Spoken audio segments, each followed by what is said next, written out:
Have you ever wondered what secrets a church will bury to preserve its power?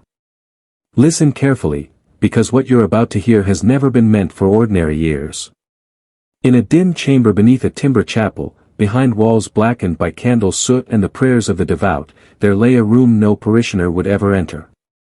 No hymns echoed there, only the low, wet rasp of metal on flesh.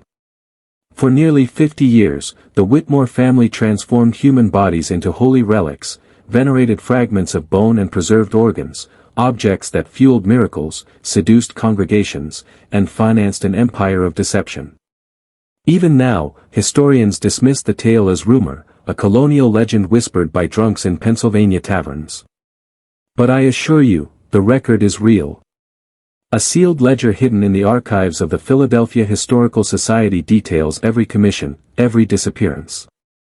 It speaks of children taken from church-run orphanages, of widows whose final steps were traced only as far as the Whitmore workshop, and of clergymen so hungry for power that they were willing to consecrate the flesh of the murdered.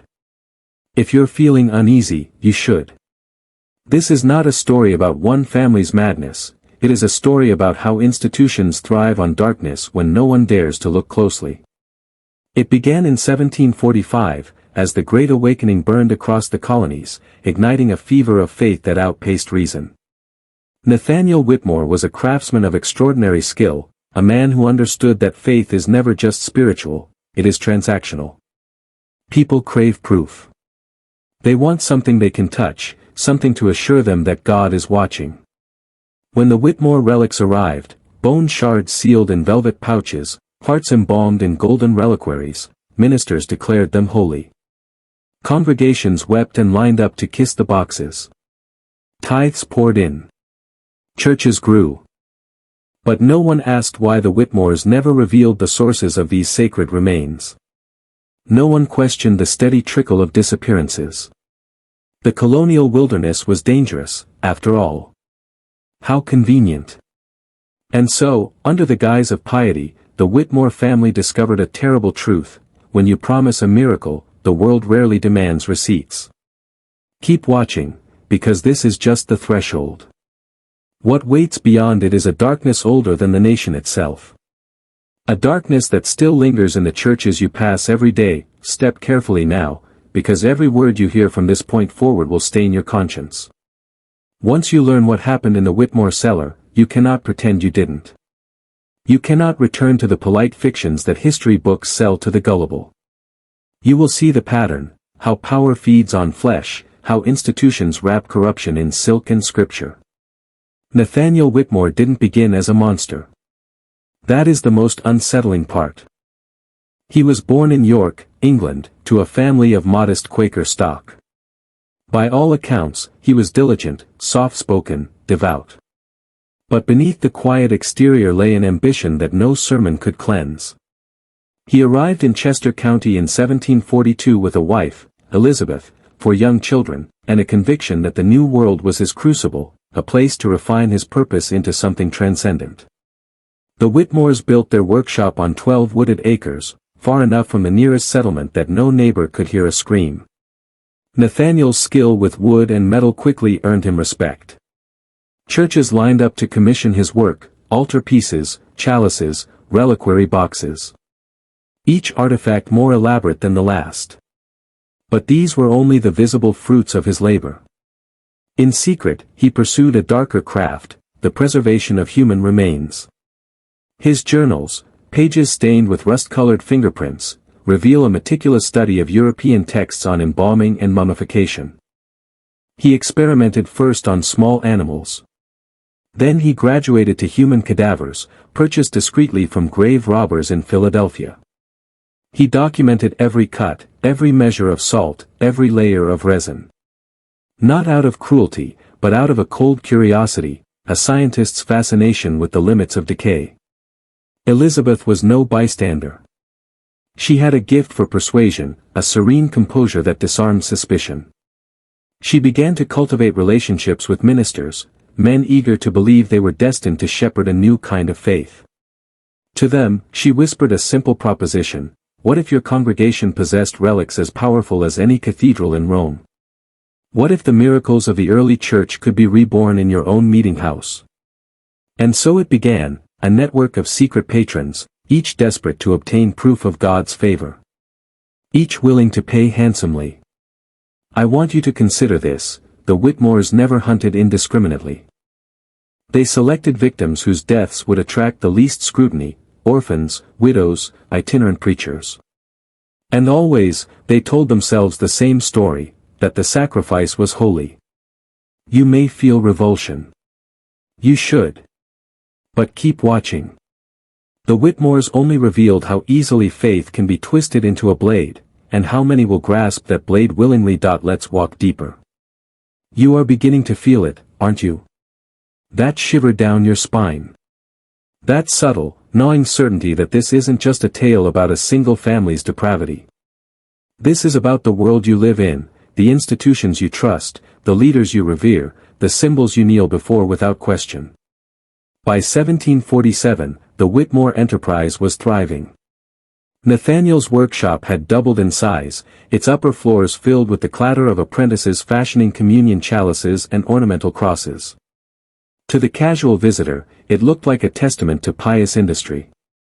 But beneath the main hall, in a cellar lit by whale oil lamps and lined with shelves of anatomical specimens, the true business unfolded. They called it the sanctum. For walls sealed with pitch to contain the stench. A central table of polished oak, scarred with years of incisions. Along one wall, neat rows of velvet-lined boxes. Each contained a fragment of someone who had walked into the Whitmore's orbit and never emerged. The first documented victim was Mary Collins. A healer known for her charity among the Quaker poor. She vanished on a November night, her final steps traced only as far as the Whitmore property. Thomas Whitmore, the eldest son, would later confess in a letter hidden behind a chapel crossbeam. He wrote that his father insisted Mary had been chosen. That her saintly reputation would infuse her remains with supernatural power. For 3 days, the family labored over her body. Nathaniel supervised the preparation, Elizabeth embroidered the reliquary pouches. Thomas described the process in language so clinical it borders on the obscene, measured doses of salt, the precise folding of cloth around preserved tissue. I believed, he wrote, that I was assisting in God's work. They presented the first relic, a small box containing a sliver of bone, to a frontier Presbyterian church desperate for a sign of divine favor. Within weeks, stories of miraculous healing spread. Congregants spoke of tumors shrinking, fevers breaking, nightmares ceasing. Donations tripled. Attendance surged. And no one questioned why the relic bore no verifiable origin. This is how corruption grows. Not in darkness alone, but in the eager hands of those who crave wonders they can touch. The Whitmores discovered an uncomfortable truth: if you feed people hope wrapped in sanctity, they will not only overlook the cost, they will defend your deception with fervor. If you are still listening, it means some part of you is ready to see past the illusions. Good. Because we are only descending further into this labyrinth. I want you to imagine the quiet terror of living near the Whitmores in those years. Imagine watching neighbors disappear into the twilight, never to return. Imagine seeing their names engraved on memorial plaques in the same churches where their flesh was secretly venerated. That is the genius of institutional corruption. It does not merely consume the body, it rewrites the memory of the victim until their erasure becomes sanctified. By the winter of 1749, the Whitmore network stretched far beyond Pennsylvania. Ministers from New Jersey and Maryland began sending discreet inquiries, requesting relics for their struggling congregations. Each relic arrived in a beautifully carved box bearing Whitmore's seal, a stylized sheaf of wheat and a single all-seeing eye. To the initiated, this symbol meant a promise: your faith would be rewarded with power. To the ignorant, it was just another ornament in a house of worship. Elizabeth handled correspondence with the skill of a diplomat. She never spoke of price in letters, only of gifts and donations. The sums were substantial enough that the family soon purchased additional land and hired more apprentices. Yet even those young men remained ignorant of what lay beneath the floorboards. Thomas, Thomas saw everything. In his final confession, he recalled how his father justified each killing. God does not send his prophets empty-handed, Nathaniel would say. He gives them signs to share, proofs to inspire the faithful. And each time Thomas wavered, Elizabeth would take his hand and whisper, "We are chosen." They weren't alone in their belief. A Presbyterian minister in Virginia wrote in his own diary, now preserved in a sealed archive, "I do not ask from whence the relic comes. I only know that it works. And that is proof enough." When a man's ambition outpaces his conscience, he will accept any horror as necessity. Consider this, the churches that bought Whitmore relics were not naive. Many of them suspected, or knew outright, that something unspeakable was happening. But the miracles were undeniable. Attendance rose. Donations grew. Sick children recovered. Was it placebo? Was it the fevered imagination of desperate parishioners? Or was it something darker, a transference of power from the sacrificed to the living? I want you to feel the gravity of this. These were not isolated acts. This was a system. A machine. One that fed on human lives and thrived in the shadows of respectable faith. Keep listening. Because what the Whitmores did next would push even the most hardened conspirators to the edge of disbelief. There is a threshold in every enterprise of darkness, a point at which the participants can no longer pretend they are merely bending the rules. For the Whitmores, that threshold came in the spring of 1753, when they turned their attention to children. It began with a boy named Samuel Brewer. He was 9 years old, an orphan left in the care of a Quaker meeting house after his parents died of typhus. Samuel was small for his age, with hollow cheeks and solemn eyes that made him look more like an old man than a child. Elizabeth told Nathaniel that she dreamed of Samuel 3 nights in a row, that God had shown her the boy's soul burning like a candle in the dark. She called it a sign. Thomas would later call it what it was, a justification for something they had already resolved to do. They approached the meeting house under the guise of offering charity. Elizabeth brought baskets of bread and wool blankets. Nathaniel, ever the craftsman, offered to repair the chapel door. That night, when the other children were asleep, Samuel was taken. He never made a sound. In the cellar, William, only 13 but already marked by a cold fascination, watched as his father prepared the body. Thomas's confession describes the scene in words that will stain your conscience if you have the courage to let them in. Father said the relics of children were rare, that their innocence made them more powerful. Mother wept as she sewed the pouches. But she did not stop. That first child relic, a tiny reliquary containing Samuel's preserved heart, was sold to an Episcopal church in Philadelphia. Within weeks, the congregation reported miracles, barren women conceived, cripples walked, and a blind girl claimed to see a halo of light around the altar. Donations poured in. Newspapers printed cautious articles about remarkable occurrences. And the Whitmores understood they had discovered a new, inexhaustible market. If you are tempted to think this was only the depravity of a single family, let me disabuse you of that illusion. The ministers who bought these relics knew that no European records listed such saints. They knew the provenance was impossible to verify. And yet they accepted the relics with trembling hands and locked them away, whispering that God moves in mysterious ways. This is the real horror, that faith, when twisted by ambition, can become a furnace capable of consuming anything, innocence, decency, even a child's life, and smelting it into profit. Keep watching. The descent has only just begun. By the late 1750s, the Whitmore operation had become a hidden institution unto itself, a clandestine industry built on a single unspoken principle, that the hunger for miracles will always outweigh the horror of how they are made. And with each passing year, their network grew bolder. Nathaniel understood something that most men never grasp. He knew that no matter how sacred the edifice, its foundation can be hollowed by corruption if you feed it the right story. So he began to cultivate alliances, not only with Protestant ministers desperate for relics but with merchants and magistrates who could protect his enterprise when questions arose. A favor here, a quiet payment there. Soon, even officials charged with investigating disappearances found themselves compromised. Thomas wrote that he watched his father transform before his eyes, from a quiet craftsman to a kind of high priest of this unholy commerce. The cellar, once a place of hesitant experimentation, became an assembly line. Elizabeth kept precise records of every client and every transaction, stored in a locked ledger she called the Book of Benefactions. Its pages contained the names of men who would one day lead entire denominations, men who praised the relics in sermons but insisted their origin remain secret. And always, the Whitmores chose their victims with cold deliberation. Orphans.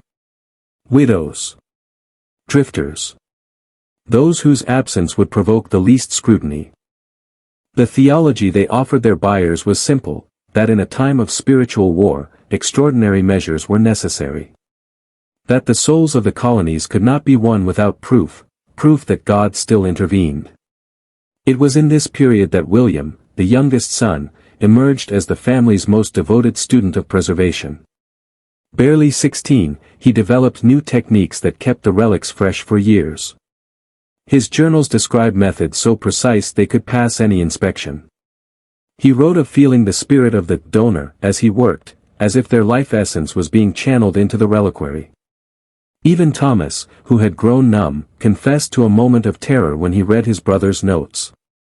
Imagine it, a boy not yet grown, dissecting another child's body under the flickering lamplight, convinced he was fulfilling a holy purpose.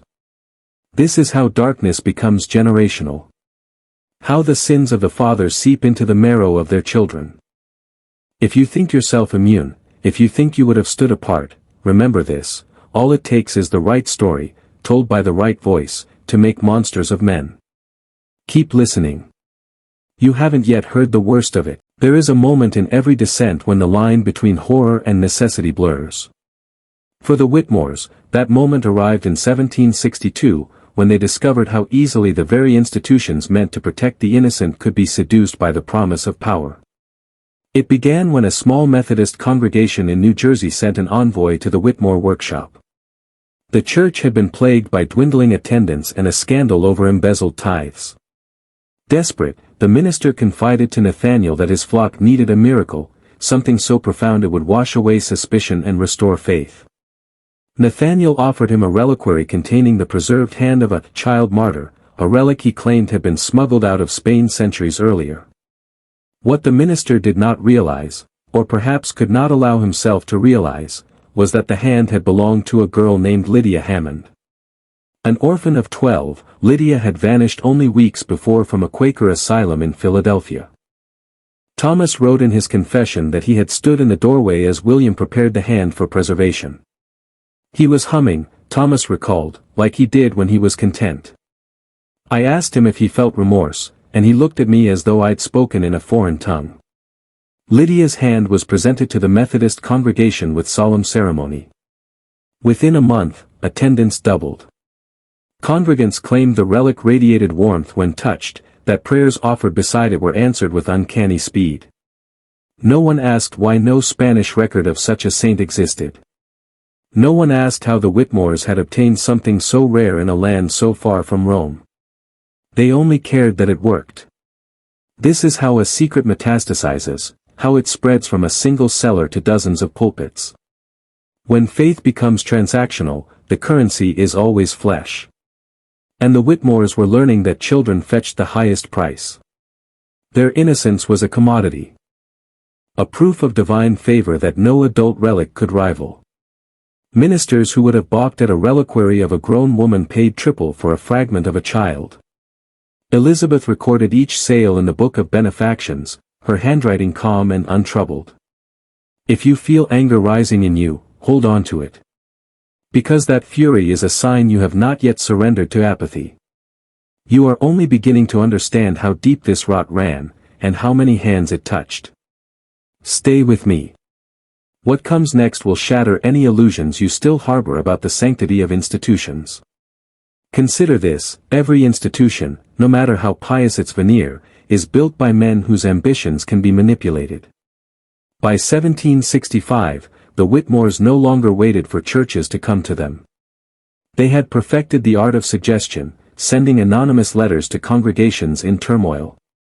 Letters that hinted at miraculous relics available for those with the courage, and the discretion, to inquire further. It was Elizabeth who orchestrated this expansion. She understood that desperation makes men pliable. That when a church teetered on the brink of collapse, when the coffers were empty and the pews were bare, the leaders would do anything to rekindle devotion. She called it planting the seed. A phrase Thomas later described as the most chilling euphemism I ever heard her speak. One letter found its way to the elders of a Lutheran parish near Lancaster. Their community had been ravaged by disease and dissent. The letter promised a relic imbued with divine favor, capable of healing bodies and uniting hearts. It described, in reverent detail, the relic's history, fabricated entirely by Elizabeth, and ended with a single line: "Faith is proven not by what you believe, but by what you are willing to sacrifice." The elders responded within a week. And just like that, another congregation became complicit. But the Whitmores were not content to remain hidden forever. Nathaniel began to cultivate a mythology around the relics, whispers that they had come into possession of ancient knowledge lost to Rome. That their workshop was the last repository of true, untainted sanctity. These stories traveled farther than he could have imagined, drawing the curiosity of scholars and rival clergy. Among them was Dr. Samuel Winters, a physician from Lancaster with an interest in the preservation of tissue. He was the first man outside the family to glimpse the cellar and survive. Invited under the pretext of consulting on embalming methods, he left pale and trembling, convinced he had stumbled upon something profane. He wrote a letter to the Philadelphia Yearly Meeting describing what he had seen, a chamber of unspeakable purpose, where the remains of the innocent are treated as currency. Dr. Winters never posted the letter. 2 days later, he vanished on the road home. His body was never found. This is the lesson you must take to heart: corruption is not passive. It hunts those who threaten it. It consumes dissent. And it thrives in the silence of the intimidated. If you are still here, still listening, ask yourself, what would you have done if you stood in Dr. Winters' place? Keep watching. The Whitmore's empire was only beginning its final, most profitable phase. After Dr. Winters disappeared, something shifted in the Whitmore family. The fear of exposure, rather than restraining them, seemed to fuse their purpose into something harder, more absolute. Thomas would later write that his father returned from disposing of the physician's possessions with a serenity that bordered on exultation. He told us, Thomas recorded, that God had tested our resolve and found us worthy. This is the most dangerous property of moral corruption: it becomes self-reinforcing. Each crime justifies the next, because once you cross a line you cannot uncross, the only way forward is deeper into the abyss. By 1768, the Whitmores were no longer simply suppliers of relics. They were arbiters of a secret hierarchy of power. Ministers across Pennsylvania, New Jersey, and Virginia sent coded messages requesting artifacts of higher potency, knowing full well what that meant. Elizabeth began referring to the children and drifters who disappeared as provisions. A word that transformed living souls into inventory. It was William, the youngest, whose zeal outstripped them all. He developed new treatments, baths of mercury and saltpeter, resin infusions that hardened tissue to a lifelike sheen.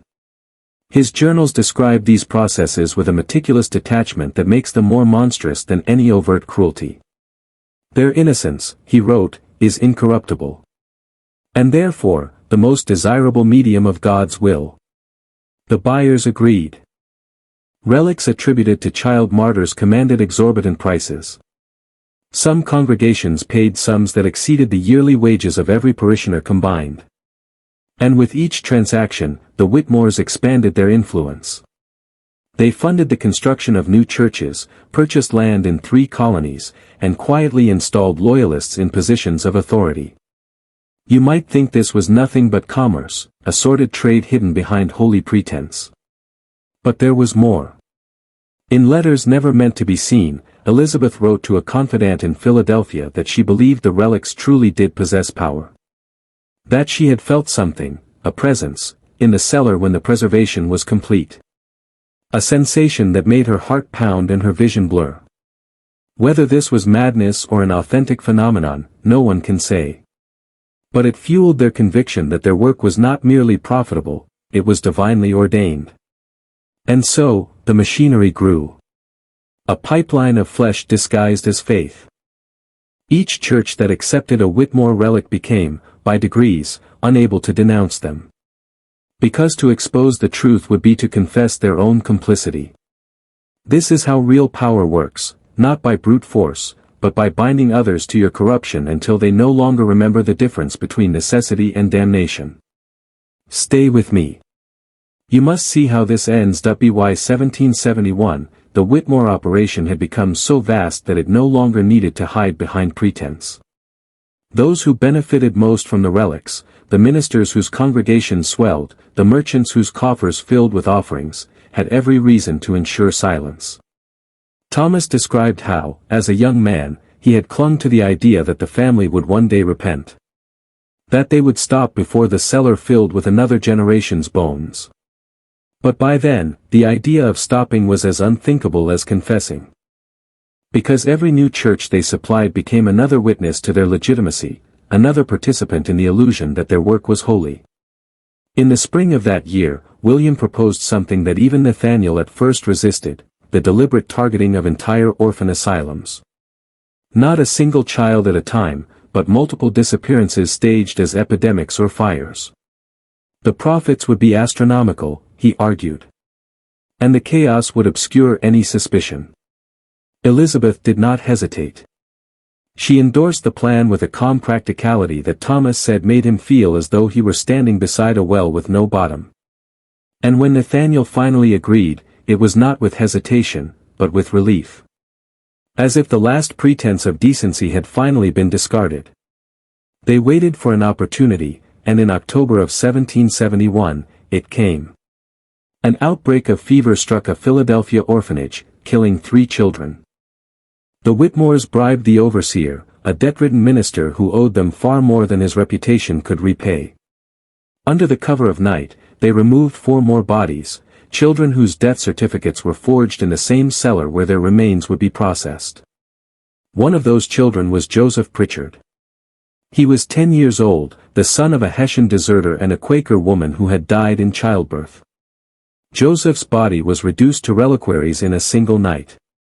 His bones divided among 4 churches, each fragment wrapped in silk and sealed with the Whitmore mark. 3 months later, all 4 congregations reported miraculous healings. Attendance doubled. Donations quadrupled. Ministers wrote letters praising the restorative power of divine relics. They never spoke of where those relics had come from. Thomas's confession records the night after the processing of Joseph Pritchard. He wrote that William stood in the cellar doorway, hands still red, and said in a voice that was almost gentle, "We have become necessary." Understand this, when corruption becomes necessary, it no longer feels like evil. It feels like destiny. And once you cross that threshold, there is no path back to innocence. Stay with me. We have much further to fall. By 1775, the Whitmores had become something more than merchants of flesh. They were, in the private correspondence of their wealthiest clients, called the stewards of American sanctity. It was a title no one dared to say aloud, but it spread like a contagion among the circles of clergy who depended on their services. You must understand how complete this system became. The Whitmores did not simply supply relics, they created a mythology robust enough to endure any scrutiny. Each reliquary was accompanied by an elaborate provenance, invented hagiographies, forged European manuscripts, handwritten testimonials from fictitious pilgrims. A whole alternate history, stitched together like the preserved skin in their cellar. And the churches, hungry for status, for proof that God favored them above their rivals, never questioned the stories. They embraced them, built sermons around them, and taught their congregants that to doubt the relics was to doubt the very presence of the divine. When the Revolutionary War broke out, the Whitmores saw opportunity, not threat. The upheaval provided cover for more disappearances, more shipments. Supply lines disrupted by the conflict allowed them to position themselves as the last reliable source of holy artifacts on the eastern seaboard.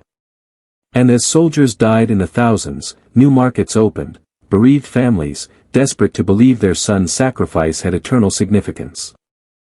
Elizabeth began offering memorial relics, small, exquisitely crafted reliquaries purportedly containing the remains of fallen patriots, said to confer protection and blessing upon any household that possessed them. These too were lies. In some cases, the remains were scraps taken from the cellar's inventory. In others, they were nothing but animal bones stained to appear human. It did not matter. Faith is most pliable when it is most wounded. In this period, Thomas found himself fully complicit. The young man who had once wept over the first disappearance became, by necessity, the family's most trusted liaison to the churches. He would ride through the colonies with wagons bearing crates hidden beneath bolts of linen, presenting himself as a humble craftsman delivering commissions. At night, he wrote that he often dreamed of the faces of the children whose bones he carried. But in the day, he rehearsed the stories he would tell. It was easier, he wrote, to pretend we were saving souls rather than consuming them. If you think this could never happen in your own time, if you imagine yourself immune to the allure of authority sanctified by spectacle, ask yourself how many lies you already accept, simply because the alternative is too terrible to face. Keep listening. Because soon, the Whitmore's darkness would grow so vast it could no longer be contained. In 1778, as the war reached its blood-soaked crescendo, the Whitmore enterprise finally attracted the attention of men whose ambitions were as boundless, and as merciless, as their own. It began with a letter from a Presbyterian minister in Boston. He claimed to represent a coalition of congregations devastated by the British occupation. Pews burned, communion vessels stolen, congregants scattered or slain.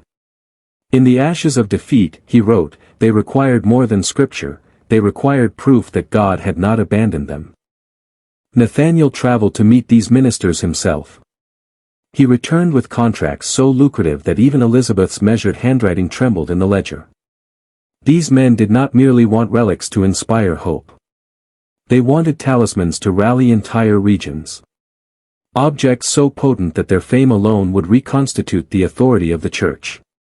For the Whitmores, this was a triumph decades in the making. But it also marked the moment when their secrecy began to fracture under its own weight. Because to supply such demand, they could no longer rely on opportunistic disappearances. They needed a steady stream of bodies. William proposed a solution: establish a hidden holding site where provisions could be stored until processing. A small farmhouse, purchased under a false name, in the wilderness north of Chester County. There, they could bring orphans and vagrants, quietly, in small numbers, to avoid suspicion. Thomas's confession describes the first time he visited this place. He called it a liminal space between the living and the dead. In the low cellar, rows of makeshift cots were arranged beneath the beams.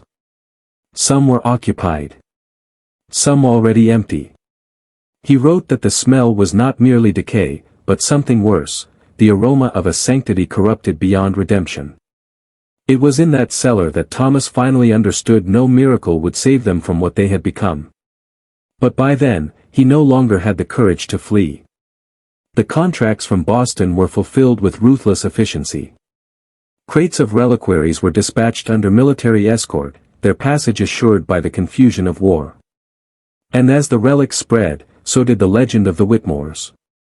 Some called them the hidden saints of the new nation. Others whispered that their power came not from God but from something older and far darker. But no matter what they believed, they paid. This is the price of unchecked faith, the moment when the need to believe becomes more important than the truth. When men will kneel before any altar, so long as it promises them purpose. Stay with me. The final unmasking draws near. It was the spring of 1781 when the first fracture in the Whitmore legend finally widened into a fatal breach. And it came not from an avenging authority or some righteous crusader, but from a single man who had once believed their purpose was holy. Daniel Foster was one of their most loyal apprentices. He had joined the workshop as a boy of 13, grateful to be taken in when his family succumbed to a winter fever. In the early years, he accepted every story Nathaniel told him, that their work sanctified the colonies, that each reliquary was a testament to God's mercy. But Daniel grew into a man, and with manhood came doubt. It began as small questions he did not voice: why the provenance papers were never the same twice, why so many consignments were marked in code. But doubt, once seated, thrives in darkness. Thomas described in his confession the night Daniel came to him, pale and shaking, after witnessing William preparing a new shipment. He had seen the origin of the relics firsthand. Seen the bodies, the careful dissection. The innocence transformed into product. "I believed you," Daniel whispered, "but this is damnation." Thomas tried to calm him, promising that if he remained silent, no harm would come to him. But in that moment, Daniel was no longer the grateful boy. He was a man who could no longer stomach the price of his complicity. And so he ran. He fled in the dark, taking with him a ledger, one of Elizabeth's carefully kept records. Names, dates, sums paid by churches across the colonies. Proof that would, if made public, annihilate the Whitmore enterprise forever. By dawn, Nathaniel knew what had happened. And for the first time in decades, fear showed in his eyes. Because Daniel Foster was not some meddling physician or itinerant preacher. He was one of their own. They dispatched riders to pursue him. They bribed ferrymen to watch the Delaware crossings. They spread word that a dangerous fugitive was fleeing justice, armed with stolen property. But Daniel was clever. He left no clear trail, moving only at night, hiding by day. Rumor placed him in Philadelphia. Then Trenton. Then New York. Each time, he vanished before the Whitmore's agents arrived. Thomas wrote that he felt a grim admiration watching the panic unfold. For the first time, their family's power, so absolute, so unquestioned, had been challenged by nothing more than the conscience of a single man. If you ever doubt that an individual can upend an empire of lies, remember Daniel Foster. He was no hero in the eyes of the world. He was simply a man who refused to keep pretending.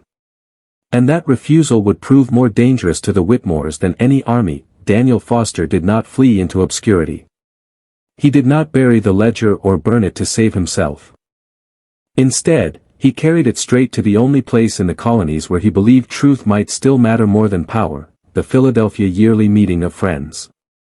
The Quakers were no strangers to controversy. They had endured persecution for their pacifism, their insistence on the equality of all souls. But what Daniel laid before them was something different, a record of methodical sacrilege, carried out for decades under the guise of sanctity. Eyewitnesses described how he entered the meeting house near dawn, soaked from rain, clutching a satchel wrapped in oiled cloth. He set it on the clerk's table, unfastened the buckles, and began to speak. His voice was hoarse, but clear. "I have been part of an enterprise that will damn this land if it is not stopped." For hours, he recounted everything: the cellar beneath the Whitmore workshop, the holding house in Chester County, the children taken under cover of war and poverty. He named the ministers who had paid in secret. He described the rituals William had devised to preserve the remains. Those who heard him said no one moved as he spoke. Some wept openly. Others simply sat in silence, unable to look away from the ledgers Daniel spread across the table. Pages and pages, stained by candle smoke and, in some places, what looked very much like blood. It was a confession that could not be ignored. But neither could it be exposed without implicating dozens of churches, and, by extension, the fragile spiritual fabric of the new nation. The Quakers, ever mindful of consequence, convened a secret committee to investigate Daniel's claims.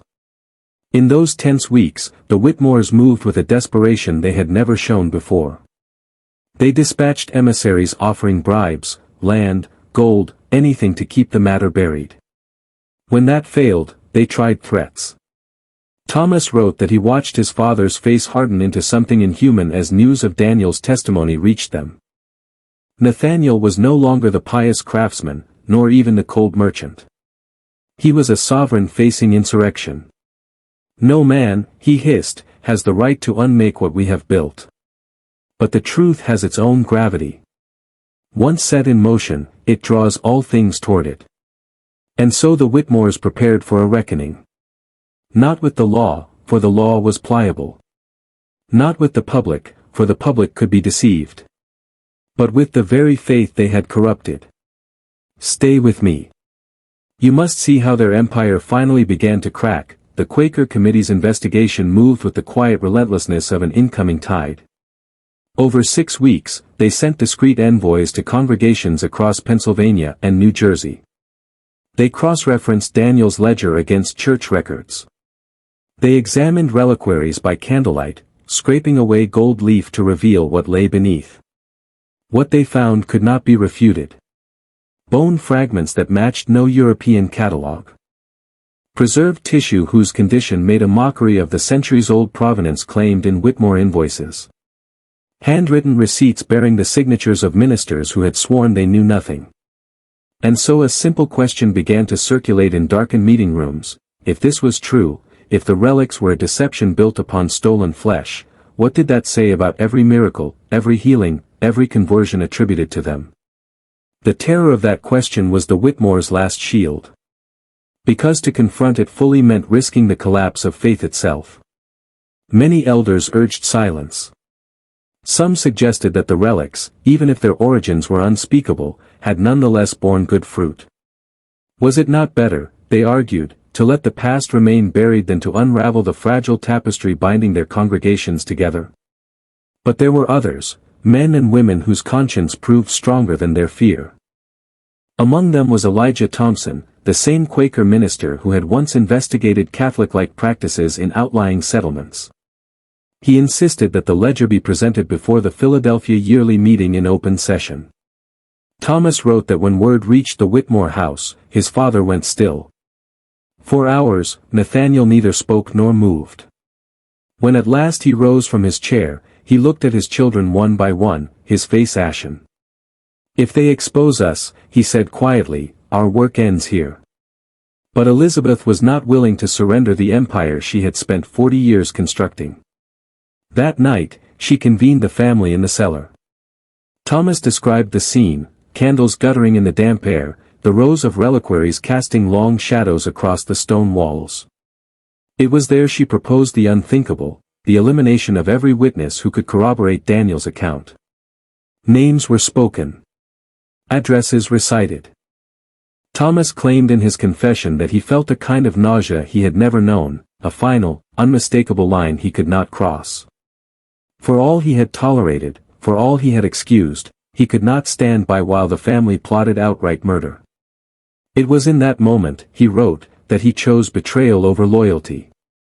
This is how corruption ends, not with righteous thunder, but with the quiet decision of a single soul to stop pretending. Stay with me. The final unraveling was about to begin. Thomas Whitmore did not sleep that night. While the rest of the family descended further into conspiracy, drawing names from memory and planning routes for their riders, he sat in the attic above the workshop, staring through a frost-rimmed window at the woods beyond their land. He later wrote that he felt the weight of every voice they had silenced pressing on his lungs. At dawn, he took his father's signet ring, the one used to seal every reliquary and forged letter, and left. He traveled by foot through the woods, avoiding the roads, until he reached the Quaker settlement at Goshen. There, he demanded to speak with Elijah Thompson. The meeting was brief but shattering. With a voice like flint striking steel, Thomas told him everything: the cellar, the children, the holding house in the North Woods, and the list of names his family planned to erase. He handed Thompson the ring, along with pages from William's journals that described in grotesque detail the preservation rituals. Thompson did not hesitate. He summoned 6 trusted men, all ministers of long service, and that very night, they rode for the Whitmore property.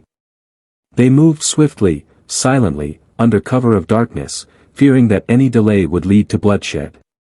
What they found was worse than expected. The cellar beneath the workshop, once a secret, was now a scene of frantic destruction. Elizabeth and Mary had begun burning records.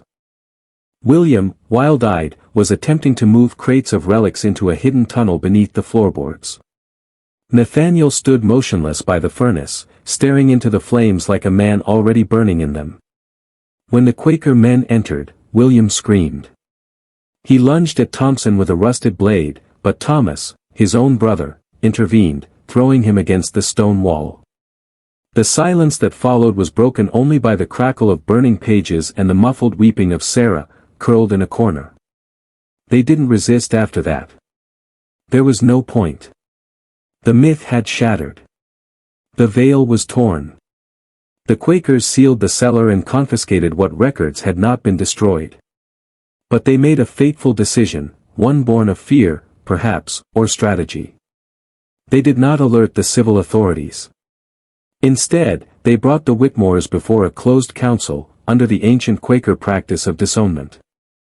The family was excommunicated, not just from the Society of Friends, but from all spiritual fellowship. Their names were removed from the rolls.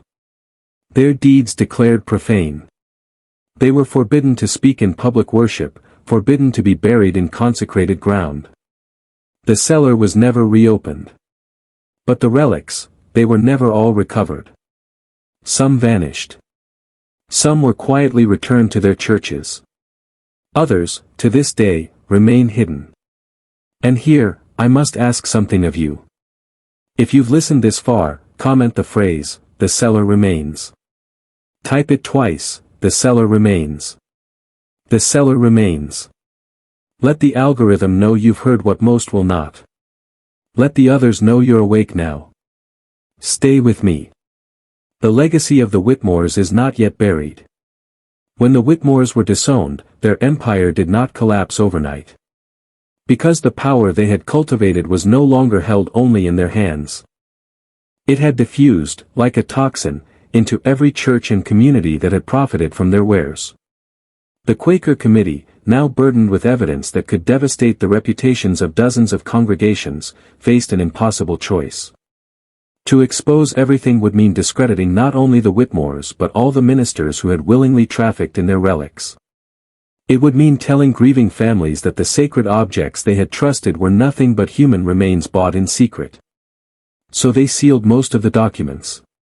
They wrote carefully worded letters to certain church leaders, offering them the chance to dispose of any suspicious relics quietly, before inquiries began. In this way, they hoped to contain the scandal without igniting a spiritual conflagration that could consume the fragile nation. But secrets have a life of their own. And the Whitmore's clients, once so eager to display their trophies, now moved just as swiftly to bury them, sometimes literally. Thomas, in his final years, described how wagons laden with reliquaries traveled by night to secluded properties. Some were burned. Others were interred in shallow graves marked only by symbols known to a handful of men. And yet, not all were destroyed. You see, power has a gravity. Even when contaminated, it attracts the desperate. In the chaos following the Whitmore's downfall, rumors spread that certain relics retained their potency, that if you were willing to pay, or to desecrate what remained of that hidden cellar, you could still claim your share of the miracle. It is said that one winter evening, a Quaker elder stood watch near the abandoned workshop and witnessed two hooded figures loading crates into a cart. When he approached, they fled, leaving behind a single reliquary, its seal broken, a fragment of bone protruding from the velvet lining. He buried it himself in the frozen earth, praying no one would ever find it again. But in time, others did. By the early 1800s, the legend of the Whitmores had already begun to mutate. Some whispered that the family had never existed at all, that the tale was an allegory, invented to frighten ambitious clergy. Others claimed the relics were genuine miracles, and the scandal was merely a Quaker plot to monopolize spiritual authority. And still others, collected. Quietly. Patiently. Because some men do not care whether a thing is holy or unclean, only that it works. Remember this, corruption rarely dies. It simply changes its name, its face, its justification. Stay with me. We are nearing the final descent. The last known record of Nathaniel Whitmore is a single page preserved in the sealed archives of the Philadelphia Historical Society. A deposition, unsigned, but written in a hand that matches his surviving letters. It is not an apology. It is not a confession. It is a justification. He wrote, "Power does not wait for permission. It manifests wherever men require meaning. If we had not provided the relics, someone else would have. If we had not shaped the faith of these colonies, it would have been shaped by strangers across the sea. If there is sin in this, it is the sin of necessity. When you kneel before an altar, do you truly care what lies beneath it? Or do you simply need to believe that something greater than yourself hears your prayers?" That was the final thought of a man who had spent his life forging counterfeit sanctity, who saw himself not as a monster but as an artisan meeting the market's demand. And perhaps that is the most disturbing revelation in all of this. The Whitmores thrived not only because they were cunning, but because thousands of good, decent people wanted what they were selling. They wanted reassurance that God favored them. That their churches were chosen. That suffering had purpose and that loss could be transformed into relics that conferred blessing. In the end, the Whitmores merely gave their customers the illusions they begged for. After the family's disownment, their property was auctioned piecemeal. The workshop was dismantled, its timber repurposed for new homes. The cellar was filled with rubble and lime, though some claim that in certain seasons, the ground above it still slumps, as if something beneath shifts restlessly. Elizabeth Whitmore vanished from all records. Some believed she fled to Virginia under a false name. Others said she remained nearby, watching the ruins of her life through a veil, waiting for the day her children might restore her work. William was never captured. His journals, half-burned, suggested he intended to carry on the craft elsewhere, to start anew in territories where no one knew the Whitmore name. Thomas, the only one who attempted to atone, lived out his years in an asylum. He spent his days scratching prayers into the plaster walls. At night, attendants heard him whispering to the ghosts he believed still walked beside him. Long after the last Whitmore property was abandoned, the legend did not die. It calcified, became folklore that passed from generation to generation, mutating like an infection no one could fully eradicate. In Chester County, old families still whisper that the workshop's timbers carried a curse into the homes that reused them. That children born beneath those beams fell ill without explanation. That ministers who acquired Whitmore relics, even unknowingly, often met sudden, unaccountable deaths. Some called it superstition, stories invented to salve collective shame. But the pattern is undeniable if you look closely. Churches that held the relics too long invariably fractured. Congregations split over whispered accusations. Ministers resigned, tormented by dreams of the cellar and the cold, velvet-lined boxes. And yet, the demand never truly ceased. By the early 1800s, a clandestine trade had emerged. Collectors of provenanced sanctity, as they styled themselves, scoured estate sales and old church inventories for anything bearing the Whitmore seal. They paid fortunes, sometimes in coin, sometimes in favors, to possess these artifacts. Not because they believed in their holiness, but because they believed in their power. You see, that's the quiet secret most men will never confess. Even in a modern age, the promise of forbidden power eclipses the horror of its cost. In 1823, a traveling antiquarian named Josiah Hale claimed to have discovered a Whitmore reliquary in a disused Episcopal chapel near Wilmington. He paid the caretaker a month's wages for the key to the sacristy, then spent the night cataloging the contents. His journal describes the object in detail, a small wooden case of black walnut, inlaid with a mother-of-pearl cross. Inside, a fragment of bone wrapped in yellowed linen. Affixed to it was a brittle scrap of parchment bearing a single word in Latin, redemptio. Hale wrote that as he unwrapped it, he felt a pressure in the air, an invisible weight that made his heart hammer against his ribs. He tried to convince himself it was merely nerves, the thrill of discovery. But when he closed the case, the feeling did not pass.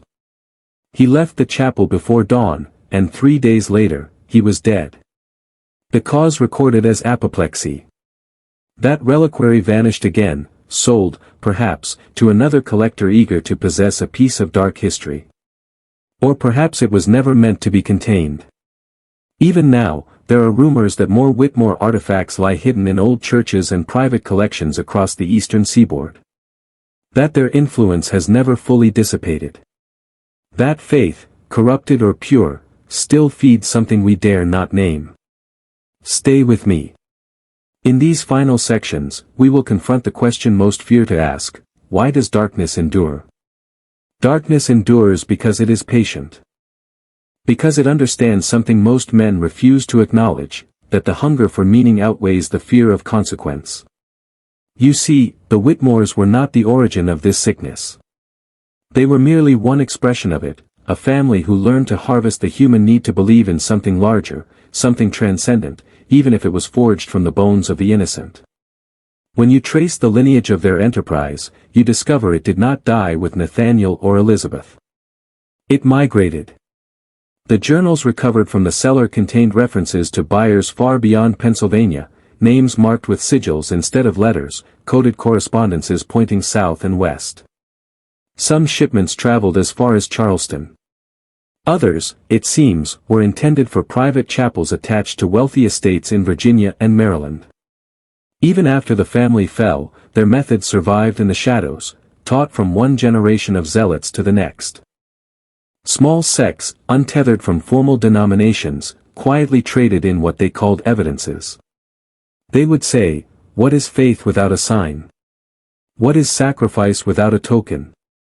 And those who heard them, desperate mothers, grasping preachers, broken men with more ambition than conscience, they listened.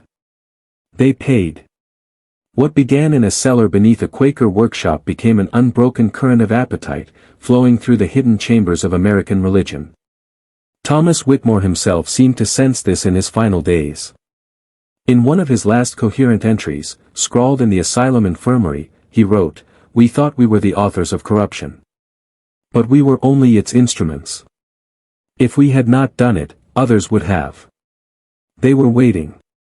And they still wait." Think about that. Imagine how many churches you've passed without a second glance: brick facades, white steeples, stained glass windows glowing at dusk. Now ask yourself, if a reliquary lay hidden beneath the floorboards, if its presence could draw the desperate, the faithful, the gullible, would you know? Would anyone? Power does not announce itself. It waits. And the Whitmores proved that the price of secrecy is always paid in the same currency: lives, traded for illusions. Stay with me. We have 5 more revelations. And then, you will never look at history, or faith, the same way again. After the Whitmores disappeared from public record, a peculiar silence settled over the communities they had supplied. It was not the clean silence of truth acknowledged and justice served. It was the hollow quiet of complicity, the unspoken pact among dozens of ministers and elders that none would ever admit what they had purchased, or why. But the truth, suppressed too long, has a way of bleeding through cracks. By 1830, a generation had grown up hearing rumors, of hidden reliquaries, of miracles that cost more than coin, of a family whose legacy was woven into the very beams of certain sanctuaries. Some dismissed the tales as Gothic fiction. Others treated them as cautionary fables to frighten ambitious preachers. Yet there were a few, curators, antiquarians, secret societies, who believed the relics were not only real but still potent. A clandestine market blossomed. From the wharves of Boston to the inland settlements along the Ohio, crates changed hands under darkness. Invoices written in cipher. Payments made in gold and influence. And in this murky commerce, a darker philosophy took root, that power, once invoked, never truly dissipates. That even a fragment, an inch of preserved flesh, a sliver of bone, retains the intent of its creators. William Whitmore, the most cunning of them all, seemed to understand this better than anyone. His journals, partly salvaged from the cellar's embers, described experiments meant to bind spiritual influence to material vessels. He claimed he could amplify the relic's potency by layering ritual upon ritual, until the object itself became a kind of autonomous force, a reservoir of faith, fear, and supplication. And whether you believe in such things or not, the documented effects were difficult to dismiss. A small Methodist chapel in Delaware acquired a reliquary in 1832. Within 6 months, attendance had doubled. Parishioners reported visions, spontaneous healings, and an inexpressible sense of being chosen. But as always, the miracles came at a price. 3 children vanished from the surrounding farms that year. Local authorities blamed itinerant laborers, vagrants drifting through the counties. But those who kept the chapel's accounts knew the truth: the relic, a Whitmore original, had come with no provenance but the promise of results. And the hunger for those results was stronger than any sense of decency. When you look at this story, you will be tempted to comfort yourself by saying, I would never have been part of this. But consider how often you have seen men sacrifice their conscience in pursuit of certainty. The Whitmore tragedy is not an isolated aberration. It is a mirror held up to human nature itself. Stay with me. We are nearing the point where the legend merges with our present. By the mid-19th century, the name Whitmore had become a cipher for a deeper unease, an anxiety that perhaps all institutions, no matter how noble their origin, are vulnerable to corruption when secrecy is permitted to fester. Yet even as mainstream churches distanced themselves from anything resembling relic veneration, smaller sects, breakaway congregations, and clandestine brotherhoods quietly embraced what the Whitmores had pioneered. They believed that the reliquaries were not merely symbols of faith but keys to unlocking forces that defied reason and morality alike. In 1854, a private collection surfaced in New York under the ownership of a reclusive industrialist named Ambrose Kettering.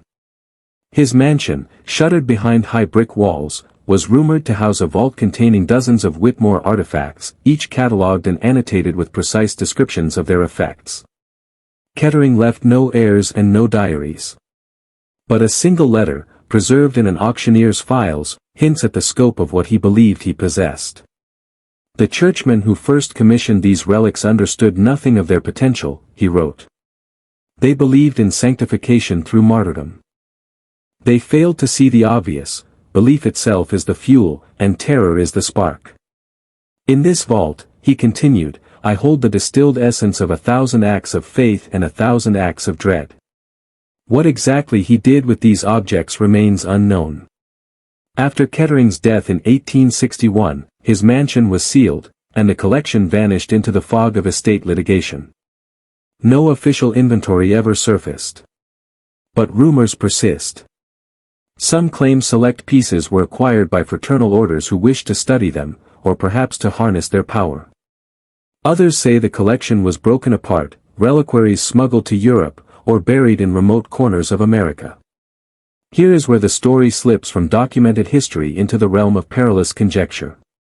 Because in the decades that followed, isolated reports emerged of churches in obscure towns, always remote, always insulated, where miraculous phenomena occurred in defiance of any rational explanation. A congregation in Tennessee whose members claimed their ailments vanished when they touched an altar cross of unusual design.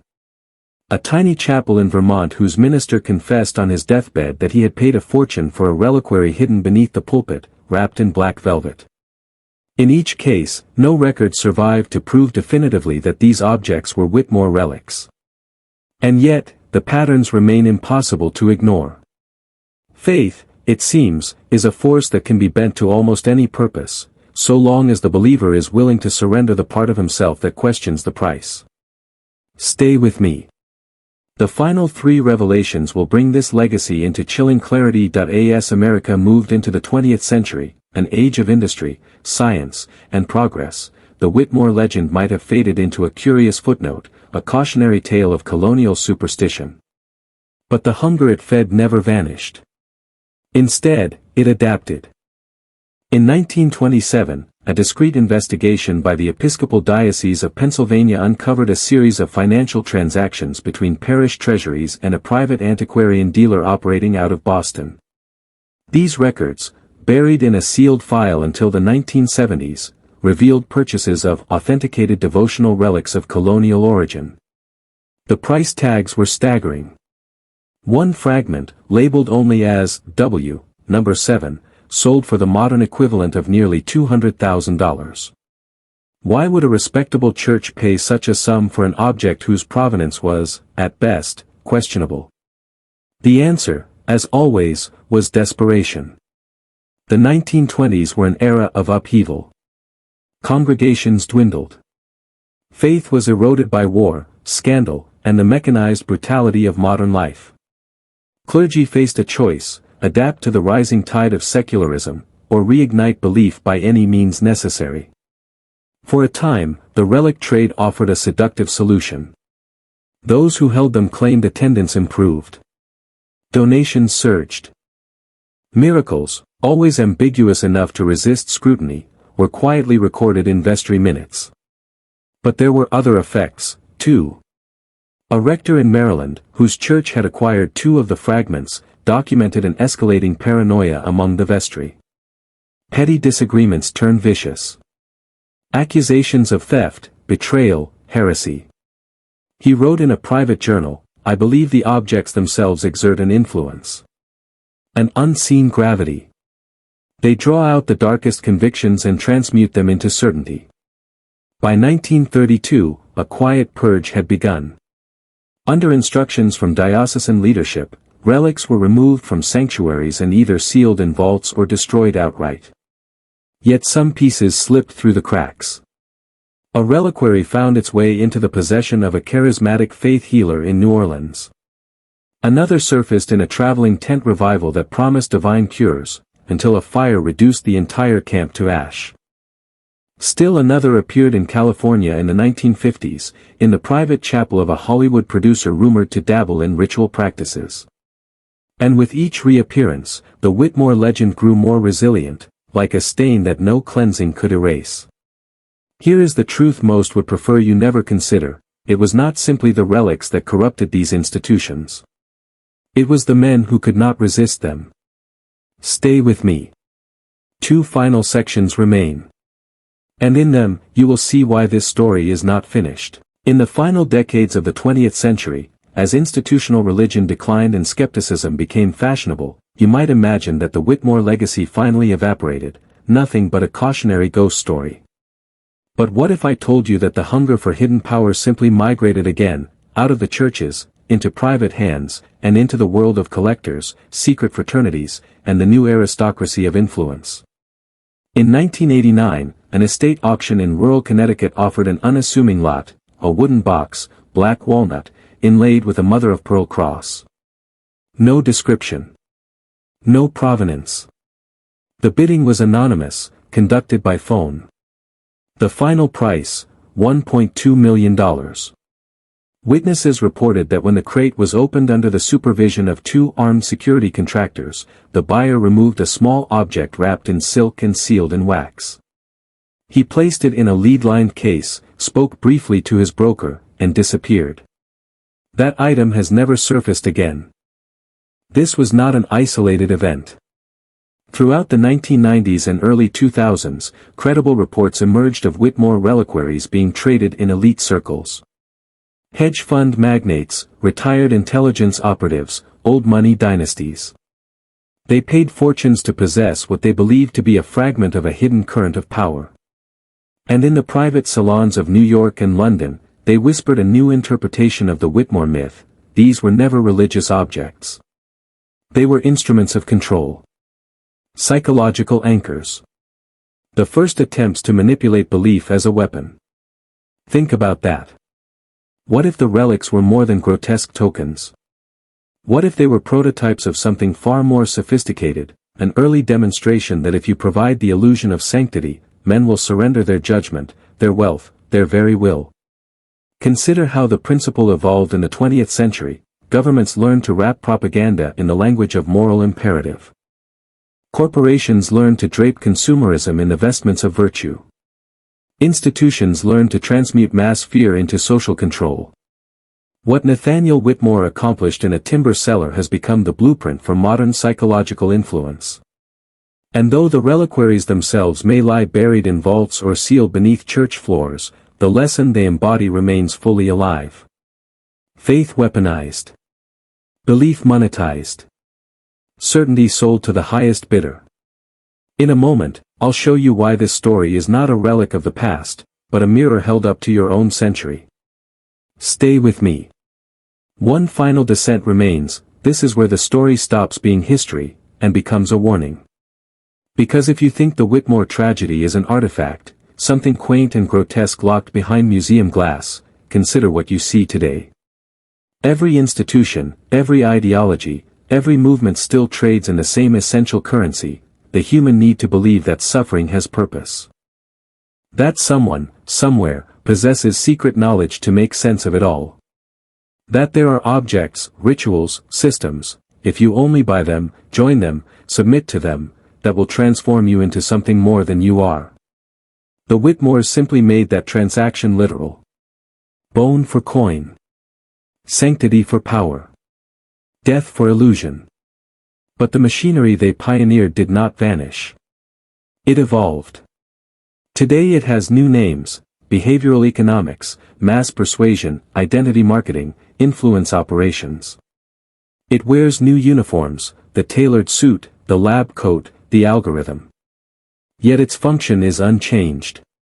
To take your hunger for meaning, and turn it into a lever. To feed you a narrative so compelling, so beautifully constructed, you forget to question the price. And if you think you are immune, if you imagine yourself too enlightened, too skeptical to ever fall into such a snare, understand this: the Whitmores succeeded because their victims were certain they were too wise to be deceived. That is why you needed to hear this story. Because once you know how the machinery works, you cannot unsee it. And you begin to recognize its fingerprints everywhere, in the slogans that tell you your pain is sacred. In the symbols that promise you transformation for a price. In the charismatic voices that whisper, "Trust me, I alone hold the key." Now you do hold a key. Knowledge. The most dangerous possession a man can claim. If you have felt that unsettling clarity rising in you as you listened, if you sense the old illusions fracturing, I invite you to mark this moment. Comment: "The hidden vault opens," twice below. Not only to help others find this forbidden history, but to claim your place among those who refuse to be ruled by illusions any longer. Because darkness endures only when decent men close their eyes. You have seen what happens when they do. And you will never be the same again.